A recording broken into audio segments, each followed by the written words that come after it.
बोलो बोलो बाबा बैजनाथ की बाबा बासुकीनाथ की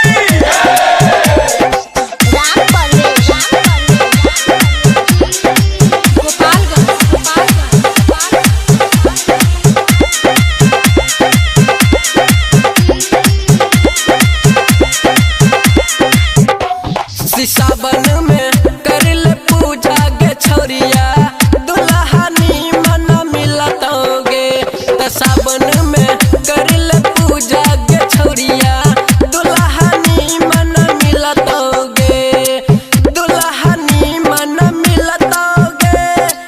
किसैनी मन मिलतोगे त ढारी है शिवलिंग पर जलवा दुल्हनी मन मिलतोगे शिवलिंग पर जलवा किसैनी मन मिलतोगे। बोलो बोलो बाबा बैजनाथ की